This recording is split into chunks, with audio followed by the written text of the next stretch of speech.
Hey everybody, this letter is from October 6, 2024, today, Sunday. Connor, Caden, Colin, Baca, Albuquerque, Rio Rancho, Tony Hillerman, and Volcano High School. Boys, how's your weekend? What did you do? I spent all day yesterday in my apartment. I was sneezing a bit, but still settling in. Everything is all over the floor because I don't have places to put things. I need to get rid of things because I moved from a 2-bedroom to a 1-bedroom because I wasn't having you come to my apartment. I don't have places for everything. I've been trying to sell some Michael Kors bags online, but they're my worst sellers even though they're beautiful bags. I sold my hunter quilted boots, which I really loved, because of storage issues. The weather is unusually warm for October. I remember when I got married on September 3rd, 2003, the weather was really dull. We were not able to take any pictures outside. That should have been a warning of things to come. What do you do every weekend, boys? Do you have good friends? I would love to meet them. Connor, are you dating? I never dated when I was your age. I was too shy. Plus, I lived in the country and I didn't get my driver's license until I moved to Boston in 1993, a long time ago. I really do not want to be here in New Mexico. There is nothing here for me. I really like my apartment. I wish you could see it. I still have the futon, but I'm trying to get rid of it. Connor, are you in college? What is your plan for your future? Don't let Samuel Baca hold money over your head and your college tuition and your inheritance to get you to do what he wants. It is a shame that they are so evil. Unfortunately, you still haven't recognized the depths of their deceit. I write letters to you because it gives me a purpose. It's nice to think I still have children, even if I don't see them. It is sad that you feel like you don't have a mother, but you do. Until you make an effort and put your fears aside and open your mind, nothing will change. You don't know how lucky you are to have a mom that cares about you as much as I do. What are they bribing you with to keep you away from your mom? I'm curious to know. What have you told your friends, your teachers? Who goes to your parent-teacher meetings? You see your grandparents every weekend, but you can't even spare your mother a few minutes of your time. I would give anything in this world to hear from any of my 3 sons at this point. You have a mother even if you think you don't. You're confusing money and bribes with love. The more they spend on you and take you places, the more they love you. This is not true. You're living in a fog of deceit and betrayal. Nobody has the right to keep you from your mother. You have a huge hole in your heart because you are missing the part of your life where your mom should be. You are paralyzed with fear to go against Paul Brian Baca, Virginia Schulte, and Samuel Baca. You refuse to find out the truth. You are so blinded by all the material possessions that they give you in place of your mom. I will not stay in New Mexico if you want to continue to live with narcissists. Look up Parental Alienation. I never thought that you would grow up without your mom and be content with that. I know, boys, you are not happy. You see other teenagers with both parents, even if they are divorced, and they still co-parent. But you don't have the privilege because you are terrified of the repercussions if you dare go against Paul Brian Baca, Samuel Baca, and Virginia Schulte. How do you think I feel to have given birth to 3 sons and carried each of them for 9.5 months and now will not talk to me? Remember, there are 2 sides to every story and you are choosing to listen to just one. I would have never made you choose between a narcissist father and your mother. All I ever wanted to do was protect you. I didn't want you growing up supervised by the Xbox. I wanted you to go hiking, play tennis, or just sit down and talk. It is a shame that you put so little value on the importance of a parent-child relationship. Sadly, I do not have a support system. 90% of the time of the court hearings, I was on my own. I was traumatized by writing so many motions that Deborah Ramirez, Donna Clump, and Armand Carrion disregarded like trash. I would cry so much all the time. I felt so heartbroken and alone. It has gotten a tiny bit easier after 8 years.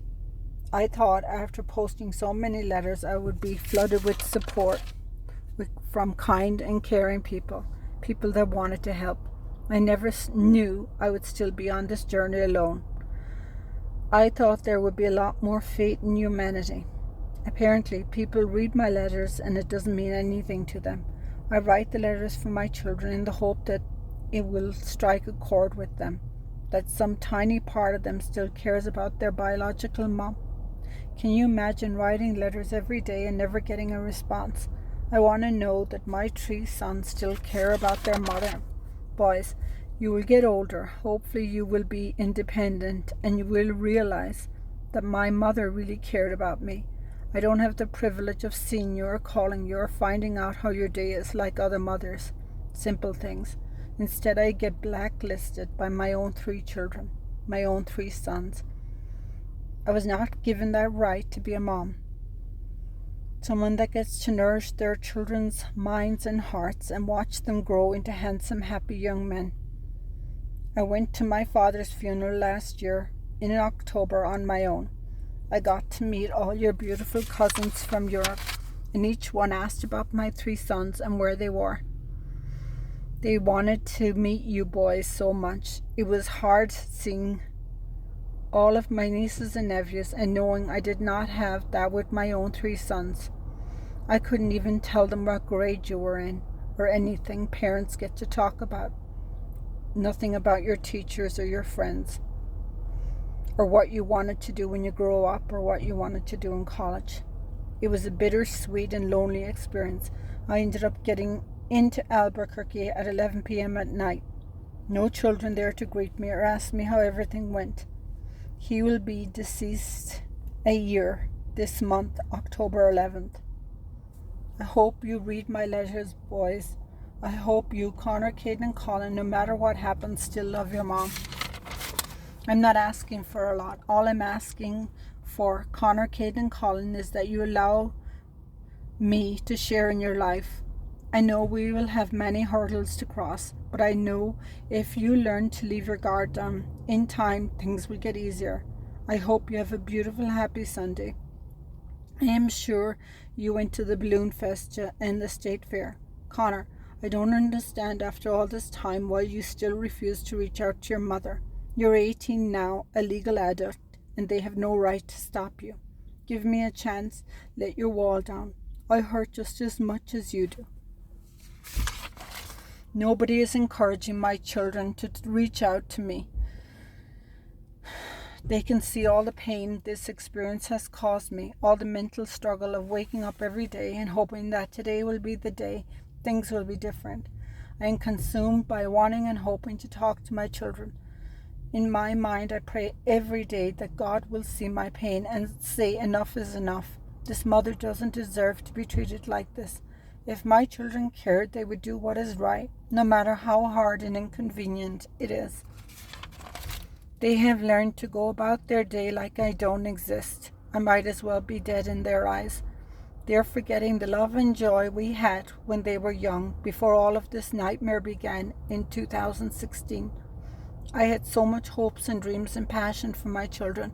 I don't know how to move on without them, because part of me, a huge part as a mother, wants to believe my sons still care. Boys, I know you are not happy. You have lost that beautiful smile. I want that flicker in your light to shine bright again. I still remember all the beautiful hugs I used to get from Caden and Colin. I'm sorry things ended up the way they did. If I could go back in time after witnessing and experiencing everything that has happened, I would have most certainly done things differently. I was in shock. I was depressed, lonely. I was making choices that I wish I hadn't. We all grow as people. We can choose to stay on the destructive path or choose a different one. I didn't have any role model or anyone to talk to when I was going through the most difficult times in my life. Boys, I want nothing more than to be there for you and listen to your pain and struggles. People in my situation would have given up, but something inside of me would never entertain that option. I am still a mother no matter what. Seeing mothers and fathers with children every day in Dunkin' Donuts is extremely hard. They don't know my story. They just see me writing. If I didn't get to put my thoughts on paper, I would bottle everything up. I know I do this to try and get rid of all the stress I have accumulated over my lifetime. I would send you the letters, boys, but I know Paul Brian Baca would intercept them and throw them out. But he would gladly take my child support check out of each of them. He has blocked you on every social media platform from talking to your mother, having any interaction with me. I didn't have 3 sons to be alone. There is not one day, boys, that goes by that I don't think of you. I just wish that you would think of your mom. It has stopped me from pursuing my life because all my energy goes into writing you letters. Connor, Caden, and Colin, tell me, what do you have to lose by talking to your mom? Some people tell me by sharing my story I might be pushing you further away. I hope that is not true. I share my story because what is the alternative? I refuse to be a victim of parental alienation. I want to share my pain in the hopes that someone will read my story and know how much I love my children and want to help. Someone that has the financial means to do so and the power. This has been a huge injustice, and no mother should have to endure years of torture the way I have. I can't relate to anyone because it is easier for me to put my thoughts on paper than to say everything out loud. I do this for my children in the hopes that they will recognize how much I love them. I know in their hearts they are torn and confused. They want to appease Paul Brian Baca and his parents, and definitely do not want to lose all the material possessions they've become accustomed to. In their minds they think, what if I have to gain by talking to my mother? Boys, what if mothers didn't exist? What would you have then? I don't want you to be a selfish, narcissist, ego-driven maniac like Paul Brian Baca, the wannabe wrestler. I want you to have the same morals and values that I do. There is more to life than material possessions. If you took away everything they have given you, what would you have left, boys? What morals and values have they taught you? Caden, you can continue to brew hatred for your mother, but that is not healthy for you and your mind. Eventually all that anger will eat away at you and at your beautiful soul. I know deep down, Caden, underneath all that coldness and hurt, that you have a beautiful, caring heart. It would be a shame for that to go to waste.